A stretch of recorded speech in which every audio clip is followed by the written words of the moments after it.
اس دوران جب اسرائیل علیہ السلام کو ابلیس نے دیکھا تو سجدے میں گر گیا۔ ابلیس شروع سے ہی ناڈر اور ذہین تھا۔ اس میں باپ کی بہادری اور ماں کی مکاری کوٹ کوٹ کر بھری ہوئی تھی۔ اس نے ملائکہ کے ساتھ جا کر باقاعدہ توبہ کا اعلان کیا اور پھر فرشتوں سے فیض علم حاصل کرنے لگا۔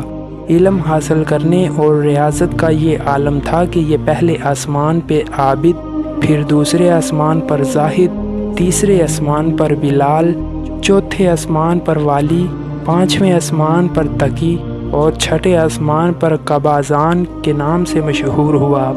یہ وہ وقت تھا جب یہ فرشتوں کو سکھاتا تھا۔ ساتویں آسمان پر ابلیس بقائے نور میں رہا اور ملائکہ کا معلم قرار دیا گیا۔ یہاں تک پہنچ کر ابلیس نے اپنی عاجزی اور ریاضت کی انتہا کر دی۔ کم و بیش ابلیس نے 14,000 سال عرش کا طواف کیا۔ یہاں اس نے فرشتوں میں استاد سردار عزازیل کے نام سے شہرت پائی۔ کم و بیش 30,000 سال مقربین فرشتوں کا استاد رہا۔ ابلیس کی درس و وعظ کی میعاد کم و بیش 20,000 سال ہے۔ فرشتوں کے ساتھ قیام کی مدت کم و بیش 80,000 سال ہے۔ ابلیس کو حکم ہوا کہ داروغہ جنت رضوان کی معاونت کرو اور اہل جنت فرشتوں کو اپنے علم و فضل سے بہرہ کرو۔ یوں ابلیس کو جنت میں داخلے کا پروانہ مل گیا اور جنت میں بھی اپنے علم سے جنت رضوان کو سیراب کیا، اور یوں جنت رضوان کی کنجیاں ابلیس کے پاس رہیں۔ روایات کے مطابق ابلیس 40,000 سال تک یہ فرض خزانچی انجام دیتا رہا۔ یہی وہ مقام اعلیٰ ترین جنت رضوان ہی تھا جہاں ابلیس نے پہلی بار بادشاہت کے خواب دیکھنے شروع کیے۔ اس وقت ابلیس کے پاس ہر تکلیم، افلاک، جنت و دوزخ سب کا اختیار تھا اور اس نے چپے چپے پر سجدے کیے تھے، مگر یہاں یہ ابلیس عاجزی سے پہلی بار بھٹکا اور خود کو بادشاہ بنانے اور رب بن جانے کے خواب دیکھنے لگا۔ ملائکہ کے سامنے ربوبیت کی بات بھی کی، مگر ملائکہ کے انکار کے سبب چپ ہو گیا اور یوں نظام چلتا رہا، مگر اس سب سے اللہ تعالیٰ کی ذات بے خبر نہ تھی۔ پھر آدم علیہ السلام کی تخلیق کا مرحلہ آیا۔ قرآن مجید میں واقعات بیان ہوئے ہیں۔ ابلیس آدم علیہ السلام کو جز مرحلہ وار مختلف اقسام کی مٹی سے تخلیق ہوتا دیکھتا رہا اور چپ رہا، مگر جیسے ہی اسے یہ معلوم ہوا کہ یہ آدم اللہ تعالیٰ کا نائب ہے تو اس نے واویلا کیا، عبادات اور اطاعت کا واسطہ دیا، پھر طنز کیا کہ مجھ جتنی عبادت کس نے کی ہے، اور آدم علیہ السلام کو سجدہ کرنے سے انکاری ہوا۔ تب اللہ تعالیٰ نے کہا، نکل جا شیطان مردود۔ لعنتی قرار پانے کے بعد ابلیس نے اپنی عبادات اور ریاضت کا رب کریم سے عوض مانگا، جس پر اللہ تعالیٰ نے ابلیس کو ایک وقت ملعون تک مہلت فراہم کی، جس پر ابلیس نے اولاد آدم کو صراط مستقیم سے بھٹکا کر اپنا پیروکار بنانے کا دعویٰ کیا، جس پر رب کریم نے فرمایا کہ جو متقی اور پرہیزگار ہوں گے تو ان کو گمراہ نہیں کر پائے گا۔ ابلیس کا حضرت آدم علیہ السلام کو سجدے سے انکار کا جذبہ حسد کہ جس نے اسے مجبور کیا کہ میری جگہ آدم خاک کو کیوں ملی، یہ اس کا جذبہ تکبر اور غرور تھا کہ میں اعلیٰ ہوں، اور یہ ایک سجدے کے انکار کی بات نہیں تھی، بات اطاعت سے سرکشی کی تھی، شرک کی تھی۔ ابلیس نے دل میں خود کو رب مان لیا تھا۔ اس شرک عظیم کی بدولت ابلیس تا قیامت رسوا اور لعنتی ٹھہرا اور اولاد آدم کو بھٹکانے کے لیے آزاد قرار پایا۔ حاصل نتیجہ یہ ٹھہرا کہ رب کریم کو انسان کی عبادات، عاجزی، علم و دانش سے کچھ غرض نہیں۔ رب کریم صرف دیکھتا ہے کہ دل میں اطاعت و فرما برداری کتنی ہے۔ اسی بنیاد پر تقویٰ اور پرہیزگاری کے درجے قرار پاتے ہیں۔ شیطان انسان کے دل میں وسوسے ڈالتا ہے جو گناہ اور برائی کی بنیاد کا کام کرتے ہیں۔ شیطان شرک کی دعوت کو عام کرتا ہے، الحادی افکار و نظریات کی ترویج کرتا ہے، اللہ تعالیٰ پر بہتان باندھنے کی ترغیب دیتا ہے، انسان کو اللہ کے ذکر سے غافل کرتا ہے، انسان کو طاغوت کا پیروکار بناتا ہے اللہ کی اطاعت و فرما برداری سے بیگانہ کرتا ہے، نماز اور عبادات میں سستی پیدا کرتا ہے، اعمال بد کو مزین بنا کر پیش کرتا ہے، ہر گناہ کو معمولی بنا کر پیش کرتا ہے، فضول خرچی، چغلی، غیبت اور الزام و بہتان جیسی معاشرتی برائیوں کو فروغ دیتا ہے، خاندانوں میں بگاڑ پیدا کرتا ہے، انسان کو فقیری کا خوف دلاتا ہے، بات بات پر غصہ دلاتا ہے، نفرتوں اور قدرتوں کے بیچ بوتا ہے۔ شیطان موت کے وقت انسان کو فتنوں میں مبتلا کرنے کی کوشش کرتا ہے۔ موت کے لمحات بڑے کٹھن اور نازک ہوتے ہیں، اور شیاطین عموماً ان لوگوں پر جو زندگی بھر ان کے وار سے بچنے میں اللہ تعالیٰ کی توفیق سے کامیاب رہتے ہیں، ان حالات میں کاری وار کی کوشش کرتے ہیں اور ہر طرح سے ورگلاتے ہیں۔ احادیث مبارکہ سے یہ بات معلوم ہوتی ہے کہ جب تک انسان کے بدن میں روح باقی رہتی ہے، اس وقت تک انسان پر شیطان کا بس چلتا ہے۔ روح پرواز کر جانے کے بعد انسان اس کے دسترس سے باہر ہو جاتا ہے۔ حضرت ابو سعید خدری رضی اللہ تعالی عنہ سے روایت ہے کہ نبی کریم صلی اللہ علیہ وآلہ وسلم نے فرمایا کہ ابلیس نے کہا، اے اللہ تیری عزت کی قسم، میں تیرے بندوں کو مسلسل گمراہ کرتا رہوں گا جب تک روح ان کے جسم میں ہوگی۔ اللہ تبارک و تعالیٰ نے ارشاد فرمایا، میری عزت اور میرے جلال کی قسم، میں بھی برابر ان کی مغفرت کرتا رہوں گا جب تک وہ مجھ سے بخشش طلب کرتے رہیں گے۔ یہی وجہ ہے کہ رسول اکرم صلی اللہ علیہ وآلہ وسلم امت کی تعلیم کے لیے خاص طور پر موت کے وقت شیطان کے فتنے سے بچاؤ کی دعا فرمایا کرتے تھے، جیسا کہ سنن ابی داؤد اور دیگر کتب و احادیث میں ہے کہ رسول اللہ صلی اللہ علیہ وآلہ وسلم یہ دعا فرمایا کرتے تھے کہ اے اللہ، بے شک میں آپ کی پناہ چاہتا ہوں اونچائی سے گر کر ہلاک ہونے سے، اور میں آپ کی پناہ چاہتا ہوں غرق ہو کر یا آگ سے جل کر مرنے سے اور بڑھاپے سے، اور آپ کی پناہ چاہتا ہوں اس بات سے کہ موت کے وقت شیطان میرے حواس مختل نہ کرے، اور میں آپ کی پناہ چاہتا ہوں اس بات سے کہ میں آپ کے راستے میں تیر دیکھ کر بھاگتے ہوئے نہ مروں، اور میں آپ کی پناہ چاہتا ہوں کہ میں سانپ کے ڈسنے سے بھی نہ مر جاؤں۔ بہرحال موت کے وقت شیطان کی جانب سے انسان کو بہکانے کے لیے حملہ کرنا ثابت ہے، خصوصاً اس وجہ سے کہ یہ سختی کا وقت ہے اور انسان اس وقت محتاط ہوتا ہے۔ البتہ حملہ کی نوعیت متعین نہیں، کسی کو وسوسے میں مبتلا کر دیتا ہے، اور موت کے وقت اللہ سے مایوس یا اللہ کی جانب سے موت کے فیصلے پر عدم رضا یا موت کے وقت کسی کے سامنے آ کر بہکانے کی کوشش کرتا ہے، سب صورتیں ممکن ہیں۔ لہٰذا دوستو، شیطانی حملوں سے بچنے کے طریقے بھی یہاں نوٹ کر لیجئے۔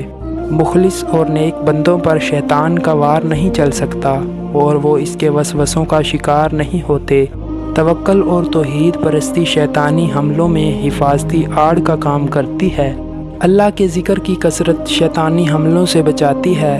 خود کو اللہ تعالیٰ کی پناہ میں دے دیں۔ آیت الکرسی کی تلاوت، سورہ بقرہ کی تلاوت، اللہ کے ذکر میں ہمیشگی، گانے بجانے اور آلات موسیقی سے اجتناب، کوئی چیز لیتے یا دیتے وقت دائیں ہاتھ کا استعمال، معاملات میں تحمل اور بردباری سے کام لینا، ناپسندیدہ حالات اور مقامات سے خود کو بچانا، شام کے اوقات میں بچوں کو گھر تک محدود رکھنا، ہمیشہ باوضو رہنے کی کوشش کرنا، سو کر اٹھنے پر ہاتھ دھو کر ناک جھاڑ لینا کیونکہ شیطان ناک کے نکلوں میں آرام کرتا ہے، کتے اور گدھے کے بولنے پر اعوذ باللہ من الشیطان الرجیم کا ورد کرنا کیونکہ یہ شیطانی اثرات کی وجہ سے بولتے ہیں، واش روم میں جاتے اور آتے وقت دعاؤں کو لازمی پڑھنا۔ پیارے دوستو، حضرت خاتم اعظم رحمۃ اللہ علیہ نے ایک روز فرمایا کہ ایک روز شیطان میرے سامنے آیا اور اس نے مجھے روٹی کپڑے کے لالچ میں پھسلانا چاہا، مگر میں نے اسے ایک ایسا جواب دیا کہ ملعون مایوس ہو کر واپس چلا گیا۔ تو ان کے دوستوں نے کہا کہ اس نے کیا پوچھا اور آپ نے کیا کہا؟ تو انہوں نے کہا کہ شیطان نے مجھ سے کہا کہ تو کیا کھائے گا؟ میں نے جواب دیا موت۔ اس نے کہا پہنے گا کیا؟ میں نے کہا کفن۔ اس نے پھر کہا کہ رہو گے کہاں؟ میں نے کہا قبر میں۔ جواب سن کر شیطان بولا کہ تم تو بڑے سخت مرد ہو۔ حضرت ابن مسعود رضی اللہ تعالی عنہ فرماتے ہیں ایک روز شیطان کا گزر ایک ایسی جماعت کے پاس سے ہوا جو ذکر الہی میں مشغول تھی۔ شیطان نے ان کو فتنہ میں ڈالنا چاہا مگر تفرقہ اندازی نہ کر سکا۔ اس کے بعد پھر وہ ایسے لوگوں میں آیا جو دنیا کی باتیں کر رہے تھے۔ اس نے ان کو بہکایا تو وہ اس کے بہکاوے میں آ گئے اور دنیا کی باتیں کرتے ہوئے آپس میں الجھ پڑے، پھر آپس میں لڑنے لگے، حتیٰ کہ کچھ تو خون ریزی پر بھی اتر آئے۔ یہ صورتحال ذکر الہی کرنے والوں نے دیکھی تو وہ ان میں بچ بچاؤ کرتے کرتے خود بھی آپس میں لڑنے لگے اور ان میں بھی لڑائی ہو گئی۔ مولانا روم فرماتے ہیں کہ ایک شخص مسجد میں نماز ادا کرنے کے لیے اندھیری رات میں گھر سے نکلا۔ اندھیرے کی وجہ سے ٹھوکر لگی اور وہ منہ کے بل کیچڑ میں گر گیا۔ کیچڑ سے اٹھ کر وہ گھر واپس گیا اور لباس تبدیل کر کے دوبارہ مسجد کی طرف چل دیا۔ ابھی چند قدم ہی چلا تھا کہ دوبارہ ٹھوکر لگی اور وہ دوبارہ کیچڑ میں گر گیا۔ کیچڑ سے اٹھ کر وہ ایک بار پھر گھر واپس گیا اور لباس تبدیل کر کے مسجد جانے کے لیے دوبارہ گھر سے نکل آیا۔ گھر کے دروازے پر اسے ایک شخص ملا جو اپنے ہاتھ میں ایک روشن چراغ تھامے ہوئے تھا۔ چراغ والا شخص چپ چاپ نمازی کے آگے آگے مسجد کی طرف چل دیا۔ اس بار چراغ کی روشنی میں نمازی کو مسجد تک پہنچنے میں کسی دشواری کا سامنا نہ کرنا پڑا اور وہ باخریت مسجد تک پہنچ گیا۔ مسجد کے دروازے پر پہنچ کر چراغ والا شخص رک گیا۔ نمازی اسے وہیں چھوڑ کر مسجد میں داخل ہو گیا اور نماز ادا کرنے لگا۔ نماز سے فارغ ہو کر وہ مسجد سے باہر آیا تو اس نے دیکھا کہ چراغ والا شخص اس کا منتظر ہے تاکہ اسے دوبارہ چراغ کی روشنی میں گھر تک چھوڑ آئے۔ جب نمازی گھر پہنچ گیا تو نمازی نے اس اجنبی سے پوچھا کہ آپ کون ہیں؟ اجنبی بولا سچ بتاؤں تو میں ابلیس ہوں۔ نمازی کی حیرت کی انتہا نہ رہی۔ اس نے پوچھا کہ تجھے تو میری نماز رہ جانے پر خوشی ہونی چاہیے، پھر تو چراغ کی روشنی میں مجھے مسجد تک کیوں لایا؟ ابلیس نے جواب دیا جب تجھے پہلی ٹھوکر لگی تو اللہ نے تیرے تمام عمر کے گناہ معاف فرما دیے، اور جب تجھے دوسری ٹھوکر لگی تو تیرے سارے خاندان کو بخش دیا۔ مجھے فکر ہوئی کہ اب اگر تو ٹھوکر کھا کر گر گیا تو کہیں اللہ تیرے سارے گاؤں کی مغفرت نہ فرما دے، اس لیے چراغ لے کر آیا ہوں کہ تو بغیر گرے مسجد تک پہنچ جائے۔ پیارے دوستو، اس طرح شیطان کی چالوں سے متعلق مولانا رومی کی ایک اور دلچسپ بات آپ کے ساتھ شیئر کر کے بات کو ختم کرتا ہوں۔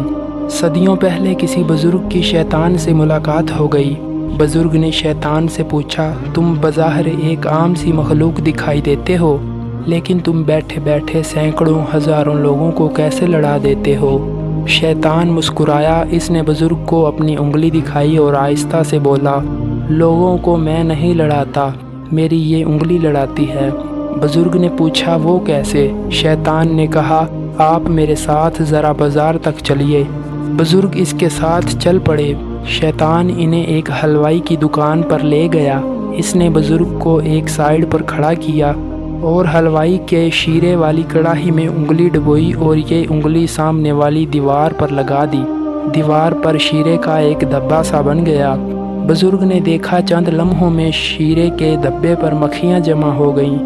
دیوار کے دوسرے کونے پر ایک چھپکلی بیٹھی تھی۔ چھپکلی نے مکھیاں دیکھیں تو وہ ان کی طرف لپکی۔ حلوائی کے سٹول کے نیچے ایک بلی تھی۔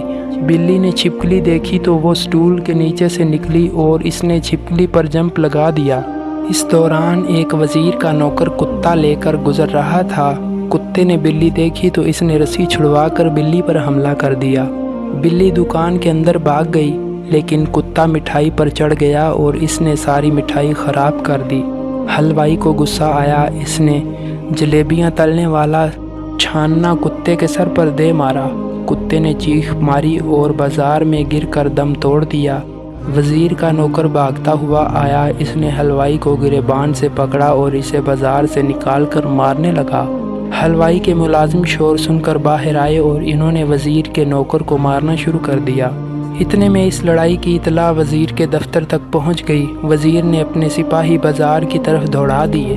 سپاہی حلوائی کی دکان پر پہنچے اور وہ حلوائی کے نوکروں کو مارنے لگے۔ یہ زیادتی دیکھ کر دوسرے دکاندار اپنی دکانوں سے باہر نکلے اور انہوں نے سپاہیوں کو مارنا شروع کر دیا۔ قصہ مختصر، یہ لڑائی چند لمحوں میں پورے شہر میں پھیل گئی اور درجنوں افراد دیکھتے دیکھتے زخمی ہو گئے۔ بزرگ شیطان کے ساتھ کھڑے ہو کر حیرت سے سارا تماشا دیکھ رہے تھے۔ شیطان نے آخر میں ان کی طرف دیکھا اور مسکرا کر بولا، کیوں صاحب، کیسا لگا؟ تو بزرگ نے پوچھا، کیا یہ سارا تمہاری انگلی کا کھیل تھا؟ شیطان نے کہکا لگایا اور بولا، نہیں، یہ سارا غصے، منافقت، حسد، انتقام کا کھیل تھا۔ بزرگ نے پوچھا، کیا مطلب؟ شیطان بولا، اللہ نے انسان میں غصہ، انتقام، حسد کا جذبہ رکھا ہے۔ جب کسی شخص، کسی طبقے، شہر یا قوم میں یہ جذبے پڑ جائیں تو اس پوری قوم، اس پورے شہر کو تباہ کرنے کے لیے میری انگلی کا ایک دبا کافی ہوتا ہے۔ بزرگ خاموشی سے سنتے رہے۔ شیطان بولا، دنیا میں یہی جذبے میرا گھر ہیں، اور جس شخص کے اندر یہ جذبے موجود ہوں میں ان کے اندر سے کبھی نہیں نکلتا۔ بزرگ سنتے رہے۔ شیطان بولا، لیکن جو قوم اور انسان اپنے غصے اور انتقام پر قابو پا لے، میں اس شخص اور اس قوم سے ہمیشہ ہمیشہ کے لیے دور ہو جاتا ہوں۔ خواتین و حضرات، آئیے مل کر دعا کرتے ہیں کہ اللہ پاک پوری امت مسلمہ کو غصے اور انتقام پر قابو پانے والا بنائے اور شیطان کی چالوں سے محفوظ رکھے۔ اللہ تعالی ہمیں تکبر سے بچنے اور نیکی کے ساتھ عاجزی اپنانے کی توفیق عطا فرمائے، اور اس دنیا سے رخصت ہوتے وقت ہماری زبان پر کلمہ توحید لا الہ الا اللہ محمد الرسول اللہ جاری فرمائے۔ آمین ثم آمین۔ تو دوستو، یہ تھی ہماری آج کی ویڈیو، جس میں ہم نے آپ کو ابلیس کے متعلق کچھ باتیں بتائی ہیں۔ امید ہے کہ آپ کو اس ویڈیو سے بہت کچھ سیکھنے کو ملا ہوگا۔ تو اسی کے ساتھ آپ مجھے اجازت دیں، ملتے ہیں اگلی ویڈیو میں۔ اللہ تعالیٰ آپ کو اپنے حفظ و امان میں رکھے، آمین۔